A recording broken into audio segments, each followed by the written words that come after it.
పాఠం స్వీయ ప్రవర్తన పైన నియంత్రణ. ఒకరోజు ఉదయం నిద్రలేచినప్పుడు ఆ రోజుని గడపడానికి మీరు ఎంతో ఉత్సాహంతో ఉన్నారని ఊహించుకోండి. మీకు అన్నీ చక్కగా అనిపిస్తాయి. మీ ముఖంలో శక్తి ప్రకాశిస్తూ ఉంటుంది. సంతోషంగా ఉంటారు. ఆ తర్వాత ఫలాహారం చేసే సమయంలో మీ భాగస్వామితో గొడవ జరిగింది. మీలోని భావోద్వేగాలు బయటకు వచ్చాయి. మీకు కోపం వస్తుంది. అటువంటి సమయంలో మీరు ఎంతో స్వీయ శక్తిని ఖర్చు చేస్తారు. ఆ గొడవ తర్వాత మీరు శక్తిని కోల్పోయి వెళ్ళి ఏడవాలని అనుకుంటారు. మీరు మీ గదికి వెళ్ళిన వెంటనే ఎంతో అలసిపోయి ఒక్కసారిగా కూలబడి కోలుకోవడానికి ప్రయత్నిస్తారు. ఆ రోజంతా భావోద్వేగాలతో గడుపుతారు. ఆ రోజుని గడపటానికి మీకు శక్తి ఉండదు. అన్నిటి నుంచి దూరంగా వెళ్ళిపోవాలని అనుకుంటారు. ప్రతిరోజు ఉదయం మనం మన రోజును గడపడానికి కొంత భావోద్వేగ, మానసిక మరి భౌతిక శక్తితో నిద్రలేస్తాము. మనం మన శక్తిని క్షీణించటానికి భావోద్వేగాలకు అవకాశం కలిగిస్తే మన జీవితాలను మార్చుకోవటానికి లేదా ఇతరులకు అందించటానికి మన దగ్గర శక్తి ఉండదు. మీరు అనుభూతి చెందుతున్న భావోద్వేగాల కారణంగానే మీరు ప్రపంచాన్ని చూస్తున్న విధానం ఉంటుంది. మీరు కోపంగా ఉన్నప్పుడు మీ చుట్టూ జరిగేవన్నీ తప్పుగా అనిపిస్తాయి. ఏది సరిగ్గా ఉండదు. వాతావరణాన్ని కూడా నిందిస్తారు. అన్నింటినీ నిందిస్తుంటారు. మీరు ఎప్పుడైతే బాధగా ఉంటారో మీ చుట్టూ ఉండేవి మీకు మరింత బాధను కలిగిస్తాయి. అన్నీ బాధాకరంగా కనిపిస్తాయి. ఒక్కొక్కసారి మీరు అత్యంత బాధకు గురవుతారు. ఆ సమయంలో ఎవరో ఒకరు మీపైన దాడి చేసే అవకాశం ఉంటుంది. కనుక మిమ్మల్ని మీరు సంరక్షించుకోండి. మీ చుట్టూ ఉండే వేటిపైన లేదా ఎవరిపైనా కూడా మీకు నమ్మకం కలగదు. ఇదంతా మీరు భయంతో చూస్తుండబట్టి జరుగుతోంది. మానవుని మనస్సు మీ చర్మం లాంటిదని ఊహించుకోండి. ఆరోగ్యవంతమైన చర్మాన్ని తాకినప్పుడు అది అద్భుతంగా అనిపిస్తుంది. మీ చర్మం స్పర్శను అందుకోవటానికి నిర్మించబడింది. స్పర్శ ఒక అద్భుతమైన విషయం. ఒకవేళ మీకు గాయమయ్యి మీ చర్మం చీలిందని అనుకుందాం. ఇప్పుడు మీరు ఆ గాయపడిన చర్మాన్ని తాకినప్పుడు ఇది మీకు బాధను కలిగిస్తుంది. అందువల్ల ఆ గాయపడిన చర్మాన్ని మీరు సంరక్షించుకోవాలని అనుకుంటారు. ఆ ప్రదేశంలో స్పర్శ బాధను కలిగిస్తుంది. కనుక అది మీకు ఆనందాన్ని ఇవ్వదు. మానవులందరికీ ఈ విధమైన చర్మ వ్యాధి ఉందనుకుందాం. బాధ కలుగుతుంది కనుక ఎవరూ మరొకరిని తాకలేరు. ప్రతి ఒక్కరికి తమ చర్మం పైన గాయాలు అయ్యి ఉంటాయి కనుక అందరికీ ఇది సహజంగా అనిపిస్తుంది. బాధ కూడా సహజమైనది అన్న భావన కలుగుతుంది. మనం ఈ విధంగానే ఉంటామన్న విశ్వాసం మనలో ఏర్పడుతుంది. మానవులందరికీ చర్మ వ్యాధి ఉన్నప్పుడు వారందరూ ఒకరితో ఒకరు ఏ విధంగా నడుచుకుంటారో ఊహించుకోగలరా? మనందరం బాధ కలుగుతుంది కనుక ఎవ్వరినీ హత్తుకోలేము లేదా దగ్గరకు తీసుకోలేము. ప్రతి ఒక్కరి మధ్య ఎంతో భౌతిక దూరాన్ని ఏర్పరచుకోవాల్సి వస్తుంది. మానవుని మనస్సు కూడా ఇదే విధంగా గాయపడిన చర్మంగా చెప్పుకోవచ్చు. ప్రతి ఒక్క మనిషికి భావోద్వేగ శరీరం ఉంటుంది. అది మొత్తం గాయాలతో నిండి ఉంది. ప్రతి ఒక్క గాయం భావోద్వేగ విషంతో నిండిపోయింది. ఈ భావోద్వేగ విషం ఆవేశం, కోపం, బాధ మరి అసూయ వంటి వాటితో మనల్ని బాధిస్తుంది. అన్యాయపు చర్య మన మనస్సులో గాయం చేస్తుంది. న్యాయం మరి అన్యాయం గురించి మనకున్న విశ్వాసాలు మరి అంశాల కారణంగా మనం భావోద్వేగ విషంతో ప్రతిస్పందిస్తాము. ఈ గ్రహ స్వప్నపు పనితీరు సరిగ్గా లేదు. మానవులందరూ మానసిక అనారోగ్యమైన భయంతో నిండి ఉన్నారు. కోపం, అసూయ, బాధ, మోసం వంటి బాధను కలిగించే భావోద్వేగాలు ఈ అనారోగ్యపు లక్షణాలు. మనలోని భయం చాలా ఎక్కువ స్థాయిలో ఉన్నప్పుడు తార్కిక మనస్సు విఫలమవ్వడం ప్రారంభిస్తుంది. దీనినే మనం మానసిక అనారోగ్యం అని పిలుస్తాము. మనస్సు భయానికి గురైనప్పుడు, గాయాలు అత్యంత బాధాకరంగా మారినప్పుడు బాహ్య ప్రపంచంలో ఉన్న సంబంధాన్ని వదులుకోవడం మంచిదన్న అభిప్రాయం ఏర్పడి పిచ్చివారిగా మారుతుంటారు. మన మనస్సు యొక్క స్థితి ఒక రోగంగా చూడగలిగినప్పుడే మనం చికిత్సను కనుగొంటాము. మున్ముందు బాధ పడవలసిన అవసరం ఉండదు. భావోద్వేగ గాయాలను బయట పెట్టడానికి, ఆ విషయాన్ని తొలగించటానికి, మరి స్వస్థతను చేకూర్చటానికి మనకు సత్యం అవసరం. భావోద్వేగ గాయాలను బయట పెట్టడానికి, ఆ విషయాన్ని తొలగించటానికి, మరి స్వస్థతను చేకూర్చటానికి మనకు సత్యం అవసరం. కానీ ఇదంతా ఎలా చేయాలి? మనల్ని తప్పు పట్టిన వాళ్ళందరినీ మనం క్షమించాలి. వారు క్షమార్హులని దీని అర్థం కాదు.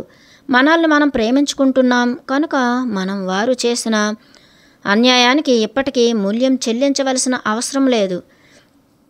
స్వస్థత చేకూరటానికి క్షమించటమే మనకున్న మార్గం. మన పట్ల మనకు కరుణ ఉంది కనుక మనం క్షమించటానికి ఎంచుకున్నాం. మనలోని ఆగ్రహాన్ని వదిలిపెట్టి, ఇంకా చాలు, నా పట్ల నేను ఒక తీర్పునిచ్చే న్యాయవాదిగా ఉండను, నన్ను నేను నిందించుకుంటూ గాయపరుచుకోను, నేను బాధితుడిని కాదు అని మీకు మీరే ప్రకటించుకోవాలి.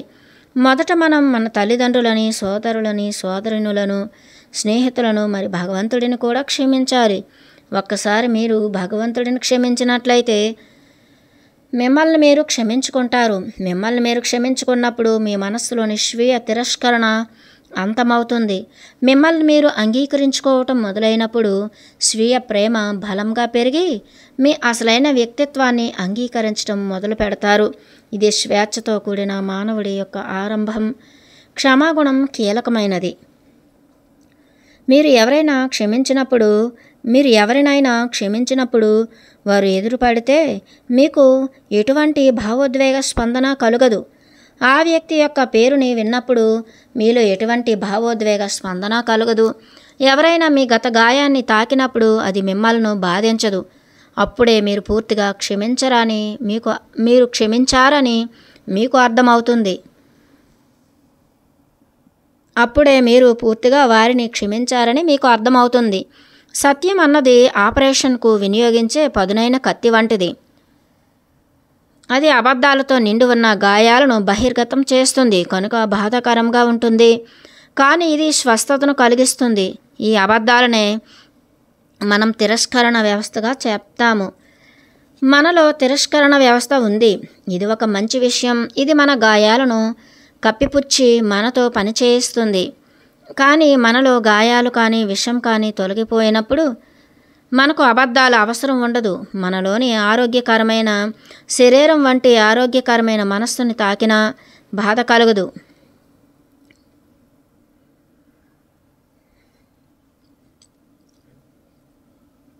కనుక మనలోని ఆరోగ్యకరమైన శరీరం వంటి ఆరోగ్యకరమైన మనస్సుని తాకిన బాధ కలగదు. కనుక అది మనకు తిరస్కరణ వ్యవస్థ యొక్క అవసరం కూడా ఉండదు.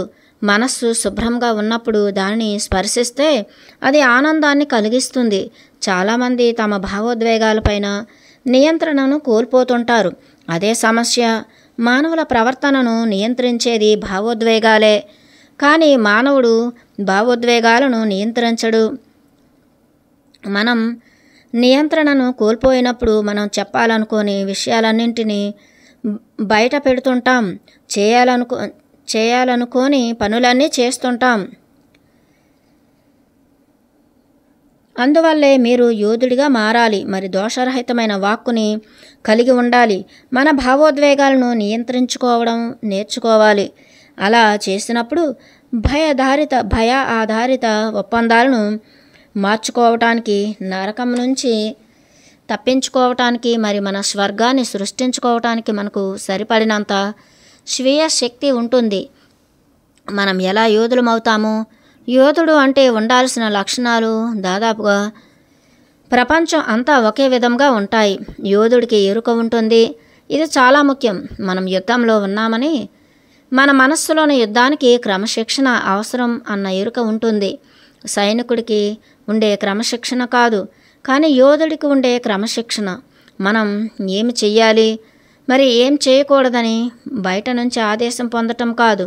యోధుడికి నియంత్రణ ఉంటుంది. వేరొక వ్యక్తి పట్ల నియంత్రణ కాదు, తన సొంత భావోద్వేగాలపైన మరి తనపైన తనకు నియంత్రణ ఉంటుంది. మనం నియంత్రణను కోల్పోయినప్పుడే భావోద్వేగాలను అణిచిపెడతాము, కానీ నియంత్రణలో ఉన్నప్పుడు కాదు. యోధుడికి మరి బాధితుడికి చాలా వ్యత్యాసం ఉంటుంది.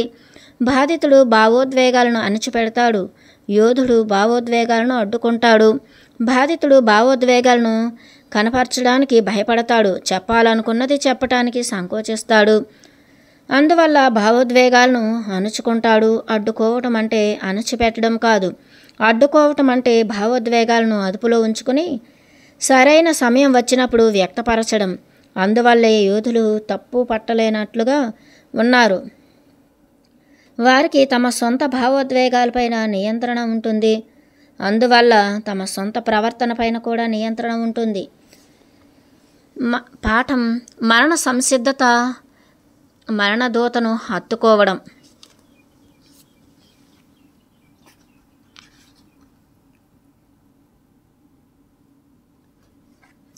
12వ పాఠం మరణ సంసిద్ధత, మరణదూతను హత్తుకోవడం. వ్యక్తిగత స్వేచ్ఛను పొందటానికి ఉన్న ఆఖరి మార్గం మరణానికి సంసిద్ధమవటం. మరణాన్ని మన బోధకునిగా స్వీకరించడానికి మనల్ని మనం సంసిద్ధం చేసుకోవాలి. మరణదూత మనకు సజీవంగా ఉండటాన్ని నేర్పిస్తుంది. మనం ఏ క్షణమైనా మరణిస్తామన్న ఎరుక మనలో ఏర్పడుతుంది. మనం కేవలం సజీవంగా ఉండాలి. మనం రేపే మరణిస్తామన్న సత్యం కూడా మనకు తెలియదు. ఎవరికి తెలుసు? భవిష్యత్తులో మనకు ఎంతో సమయం ఉందన్న ఆలోచన మనకు ఉంటుంది. కానీ నిజానికి మనకు సమయం ఉందా? మనం ఆసుపత్రికి వెళ్ళినప్పుడు మనకు కేవలం 1 వారం సమయం మాత్రమే ఉందని వైద్యుడు చెప్తే మనం ఏం చేయగలము? ఇంతకుముందు చేసినట్లుగానే మనకు 2 ఎంపికలు ఉన్నాయి. ఒకటి మనం మరణించబోతున్నామని బాధపడటం, మరొకటి బ్రతికి ఉన్న ప్రతిక్షణం ఏమి చేస్తే ఆనందంగా ఉంటామో వాటిని చేస్తూ ఆనందించటం. మనకు కేవలం 1 వారం సమయం మాత్రమే ఉన్నప్పుడు జీవితాన్ని ఆనందిద్దాం, సజీవంగా ఉందాం. నేను నా సొంత గుణాలతో, వ్యక్తిత్వంతో ఉంటాను. ఇతరులను ఒప్పిస్తూ నా జీవితాన్ని ఇంకా నాశనం చేయాలనుకోవట్లేదు. వారు నా గురించి ఏమి ఆలోచిస్తారన్న భయం నాకు లేదు. కేవలం 1 వారం సమయం మాత్రమే ఉన్నప్పుడు ఇతరులు నా గురించి ఏమనుకుంటారన్న విషయం నేను పట్టించుకోవాల్సిన అవసరం లేదు. నాకు నచ్చినట్లుగా నేను ఉంటాను అని అనుకోవాలి అని చెప్తారు.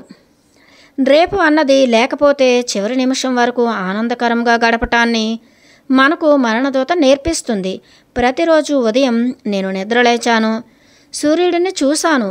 నేను ఇంకా బ్రతికే ఉన్నందుకు సూర్యుడికి, ప్రతి ఒక్కరికి, మరి ప్రతిదానికి నేను కృతజ్ఞతలను తెలుపుకుంటున్నాను. నాకు నేనుగా జీవించటానికి నాకు మరొక రోజు లభించింది. ఈ విధంగా నేను నా జీవితాన్ని చూస్తాను. మరణదూత ఇదే నాకు నేర్పించింది. పూర్తిగా స్వచ్ఛంగా ఉండటం, భయపడటానికి ఏదీ లేదని నాకు అర్థమైంది. నేను ఎంత ప్రేమిస్తున్నాన్నది తెలియచేయడానికి ఇది నాకున్న ఆఖరి నిమిషాలు. కనుక నన్ను ప్రేమించే వారి పట్ల ప్రేమతో ఉంటాను. నిన్ను మళ్ళీ చూస్తానో లేదో తెలియదు కనుక నీతో గొడవ పడాలని అనుకోవట్లేదు. నేను మీతో ఏదో పెద్ద గొడవపడి నాకు మీ పట్ల ఉన్న భావోద్వేగ విషయాన్ని మొత్తం మీకు తెలియచెప్తాను. కానీ రేపు మీరు మరణించారు. అప్పుడు నాలోని న్యాయమూర్తి నన్ను చాలా తప్పుగా అనుకుంటాడు. మీకు నేను చెప్పిన వాటి పట్ల నేను అపరాధ భావనతో ఉంటాను. మిమ్మల్ని నేను ఎంతగా ప్రేమించానన్నది తెలియచేయలేదని మరింత అపరాధ భావనకు లోనవుతాను. మిమ్మల్ని నేను ప్రేమిస్తున్నానన్న విషయాన్ని నేను ఎందుకు తిరస్కరించవలసిన అవసరం ఏముంది?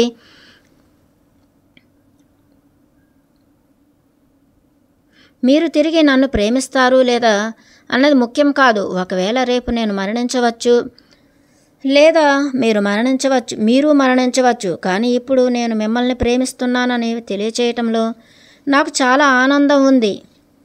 మీరు జీవితాన్ని ఈ విధంగా జీవించాలి.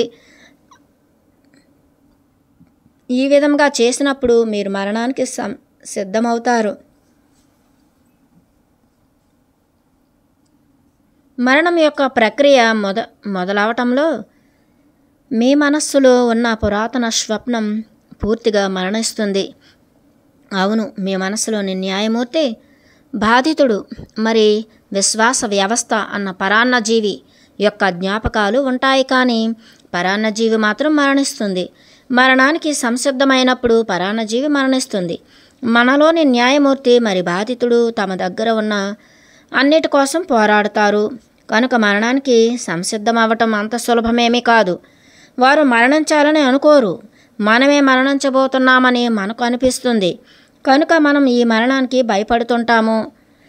మనం ఈ గ్రహం యొక్క స్వప్నంలో జీవించినప్పుడు అది మరణించినట్లుగానే అనిపిస్తుంది. ఈ ప్రక్రియలో ఎవరైతే విజయవంతం అవుతారో వారు అద్భుతమైన బహుమతిని అందుకుంటారు. వారు పునర్జన్మనిస్తారు, పునర్జన్మిస్తారు.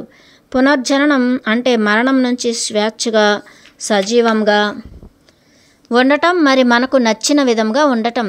ఈ పునర్జననం ఒక బిడ్డ వంటిది, సహజంగా స్వేచ్ఛతో నిండి ఉంటుంది. కాకపోతే మనకు అమాయకత్వంతో నిండిన స్వేచ్ఛ కాకుండా జ్ఞానంతో నిండిన స్వేచ్ఛ ఉంటుంది. అదే ఇక్కడ ఉన్న వ్యత్యాసం. మనం మన పెంపకాన్ని విచ్ఛిన్నం చేసి స్వేచ్ఛను పొందాము, మరి మన మనస్సుని స్వచ్ఛతపరిచాము. పరాన్నజీవి మరణిస్తుంది, మరి మనం మానసిక ఆరోగ్యంతో సజీవంగా ఉంటామని తెలిసి మరణదూతకు లోబడిపోతాము. అలా ఉన్నప్పుడు మాత్రమే మన సొంత మనస్సుని ఉపయోగిస్తూ మన సొంత జీవితాన్ని గడిపే స్వేచ్ఛ మనకు ఉంటుంది. టోల్టెక్ పద్ధతిలో మరణదూత మనకు ఇదే నేర్పిస్తుంది. ఈ మరణదూత మన దగ్గరకు వచ్చి, ఇక్కడ ఉన్నదంతా కూడా నాదే, కానీ నీది కాదు. నీ ఇల్లు, నీ భాగస్వామి, నీ పిల్లలు, నీ బండి, నీ ఉద్యోగం, నీ దానం అన్నీ నావే. నాకు కావలసినప్పుడు నేను వాటిని తీసుకుంటాను, కానీ ఇప్పటికి మాత్రం నువ్వు వాటిని వినియోగించుకోవచ్చు అంటుంది. మనం కనుక మరణదూతకు లోబడిపోయినట్లయితే మనం ఎప్పటికీ ఆనందంగానే ఉంటాము. ఎందుకు? మరణదూత గతాన్ని తీసుకుని మన జీవితం ముందుకు సాగటానికి అవకాశాన్ని కలిగిస్తుంది. గతంలోని ప్రతి ఒక్క క్షణంలో మరణదూత మరణించిన భాగాన్ని తనలోకి తీసుకోవటం వల్ల మనం వర్తమానంలో జీవిస్తున్నాము. మనలోని గతాన్ని మనతో ఉంచుకోవాలని కోరుకుంటుంది. అది మనం సజీవంగా ఉండాలనుకున్నప్పుడు భారంగా మారుతుంది. మనం గతంలో జీవించటానికి ప్రయత్నించినప్పుడు వర్తమానాన్ని ఏ విధంగా ఆనందించగలము? మనం భవిష్యత్తు గురించి కలలు కన్నప్పుడు గతపు భారాన్ని ఎందుకు మోయాలి? ఎప్పుడు మనం వర్తమానంలో జీవించగలము? ఇదే మనకు మరణదూత బోధిస్తుంది.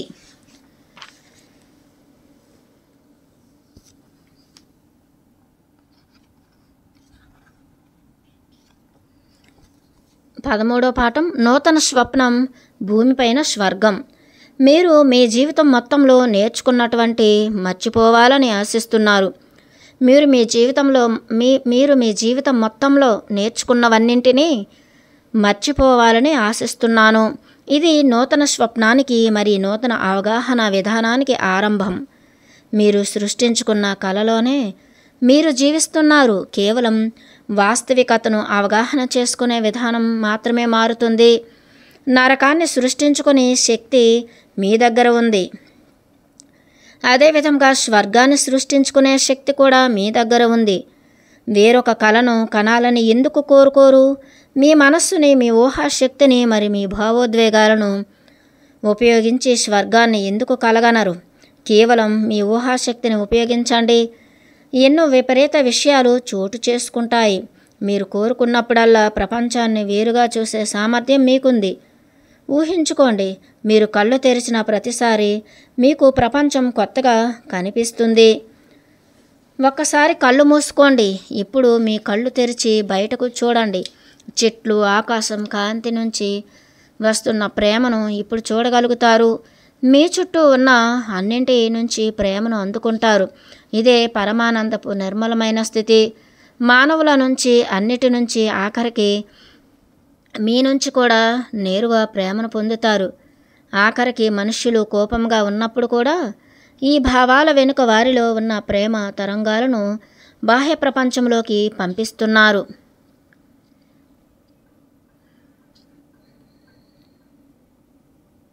మీ ఊహాశక్తిని నూతన విధానంలో చూస్తున్న కళ్ళను ఉపయోగించి మీరు ఒక నూతన స్వప్నాన్ని, మరి నూతన జీవితాన్ని అందించటాన్ని చూడమని కోరుకుంటున్నాను. ఈ జీవితంలో మీరు మీ యొక్క ఉనికిని నిరూపించుకోవాల్సిన అవసరం లేదు. మీ సహజమైన గుణాలతో ఉండే స్వేచ్ఛ మీకు లభించింది. మీరు ఆనందంగా మీ జీవితాన్ని జీవించడానికి మీకు అంగీకారం లభించిందని ఊహించుకోండి. మీ జీవితం మీతో మరి ఇతరులతో గొడవలు లేకుండా సాగుతుంది. మీ కలలను భయం లేకుండా వ్యక్తపరుస్తూ జీవిస్తున్నారని ఊహించుకోండి. మీకు ఏమి కావాలన్నది, ఎప్పుడు కావాలన్నది, ఏమీ అవసరం లేదన్నది మీకు తెలుసు. మీకు ఎలా కావాలో అలా మీ జీవితాన్ని మలుచుకునే స్వేచ్ఛ మీకుంది. మీకు కావలసిన దాన్ని అడగటానికి, అవునని మరి కాదని చెప్పటానికి మీరు భయపడవలసిన అవసరం లేదు. ఇతరులు మీపైన తమ అభిప్రాయాలను తెలియచేస్తారన్న భయం లేకుండా జీవించటాన్ని ఊహించుకోండి. ఇతరులు ఏమనుకుంటారన్న దాని ప్రకారం మీ ప్రవర్తనను అడ్డుకుంటున్న దాని నుంచి విముక్తి పొందారని ఊహించుకోండి. ఇతరుల అభిప్రాయాలకు మీరు బాధ్యులు కాదు. మీరు ఎవరిని నియంత్రించవలసిన అవసరం లేదు. అదేవిధంగా ఎవరు మిమ్మల్ని నియంత్రించరు. ఇతరుల పట్ల అభిప్రాయాలను ఏర్పరచుకోకుండా జీవితాన్ని జీవించటాన్ని ఊహించుకోండి. ఇతరులను సులభంగా క్షమించగలరు. మరి వారి పట్ల ఎటువంటి అభిప్రాయాలు ఉన్నా వాటిని వదిలిపెట్టగలరు.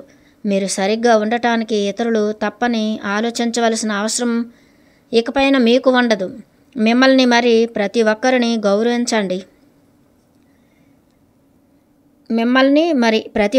గౌరవించండి. తత్ఫలితంగా ఇతరులు కూడా మిమ్మల్ని గౌరవిస్తారు. ప్రేమించాలి లేదా ప్రేమించబడము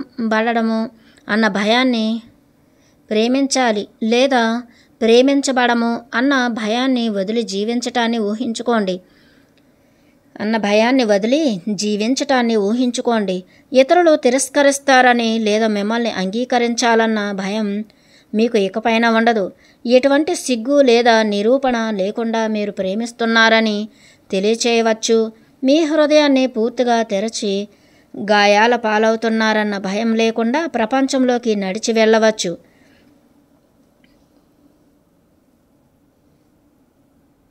మీ హృదయాన్ని పూర్తిగా తెరచి గాయాల పాలవుతారన్న భయం లేకుండా ప్రపంచంలోకి నడిచి వెళ్ళవచ్చు.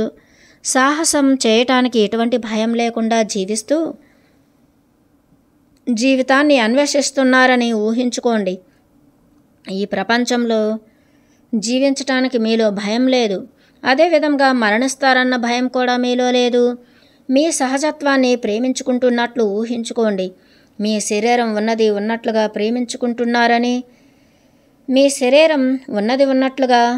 ప్రేమించుకుంటున్నారని, మీ భావోద్వేగాలను కూడా ఉన్నది ఉన్నట్లుగా ప్రేమించుకుంటున్నారని ఊహించుకోండి. మీరు ఎలా ఉన్నారో అదే మీ పరిపూర్ణత. ఇవన్నీ సంభవించటం పూర్తిగా సాధ్యం.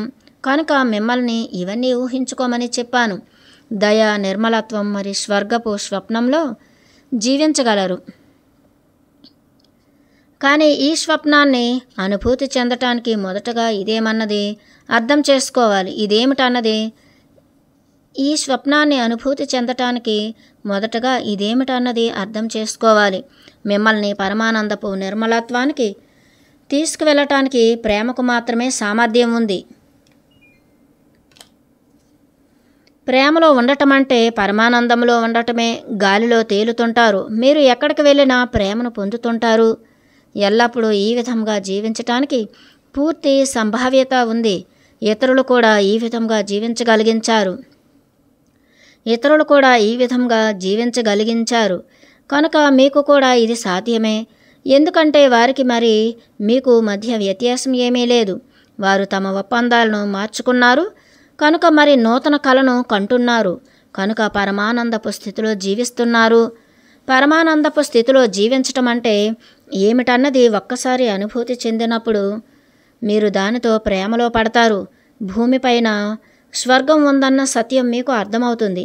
స్వర్గం ఉంటుందని, మరి ఆ స్వర్గంలో ఉండవచ్చని మీకు అర్థమైనప్పుడు దానికోసం కృషి చేయటం అన్నది మీ ఇష్టం.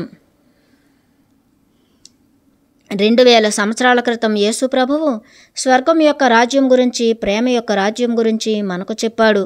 కానీ చాలామంది వీటి గురించి వినటానికి సిద్ధంగా లేరు. మీరేమి మాట్లాడుతున్నారు? నా హృదయం శూన్యంగా ఉంది.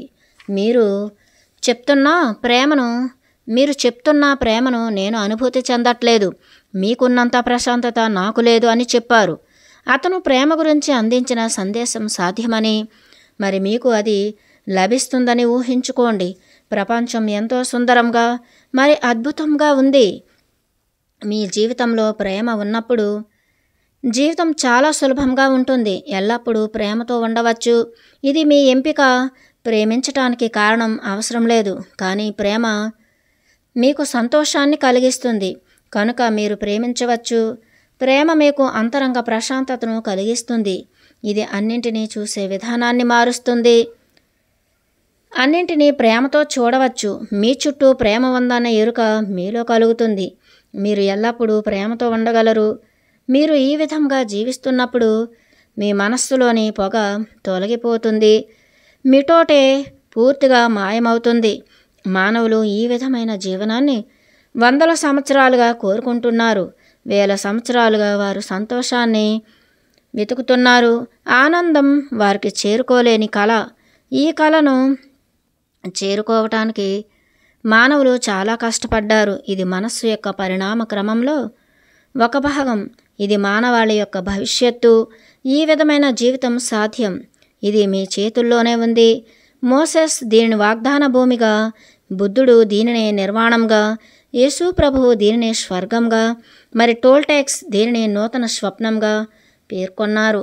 దురదృష్టవశాత్తు మీ యొక్క గుర్తింపు భూమి యొక్క స్వప్నంలో కలిసిపోయింది. మీ యొక్క విశ్వాసాలు మరి ఒప్పందాలు అన్నీ కూడా పొగ పట్టుకుపోయాయి. పరాన్నజీవి యొక్క ఉనికిని మీరు అనుభూతి చెందుతారు. ఆ పరాన్నజీవే మీరు అని అనుకుంటుంటారు.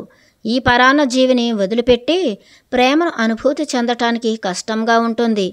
మీలోని న్యాయమూర్తి బాధితుడు పట్ల అనుబంధాన్ని పెంచుకొని ఉన్నారు. దుఃఖం గురించి మీకు బాగా తెలుసు కనుక దుఃఖం మీకు భద్రత భావాన్ని కలిగిస్తుంది. కానీ దుఃఖించటానికి నిజానికి కారణమంటూ ఏమీ లేదు. మీరు బాధపడటానికి ఎంచుకున్నారు కనుకే మీరు బాధపడుతున్నారు. మీ జీవితాన్ని చూసినట్లయితే బాధపడటానికి మీకు ఎన్నో కారణాలు కనిపిస్తాయి, కానీ అందులో సరైన కారణం ఒక్కటి కూడా ఉండదు. ఆనందం విషయంలో కూడా ఇదే వర్తిస్తుంది. మీరు ఆనందంగా ఉండటానికి ఎంచుకున్నారు కనుక ఆనందంగా ఉంటారు. ఆనందంగా ఉండటం అన్నది ఒక ఎంపిక. అదేవిధంగా దుఃఖం కూడా. మానవుని విధిని మనం మార్చలేకపోవచ్చు, కానీ మనకు ఎంపిక ఉంది. మన విధి పట్ల దుఃఖంతో ఉండాలా లేక ఆనందంతో ఉండాలా అన్న ఎంపిక ఉంది. బాధపడాలా లేక ప్రేమించాలా లేక ఆనందంతో జీవించాలా అన్న ఎంపిక ఉంది. ఆ నరకంలో జీవించాలా లేక స్వర్గంలో జీవించాలా అన్న ఎంపిక కూడా ఉంది. స్వర్గంలో జీవించాలన్నది నా ఎంపిక. మరి మీకు?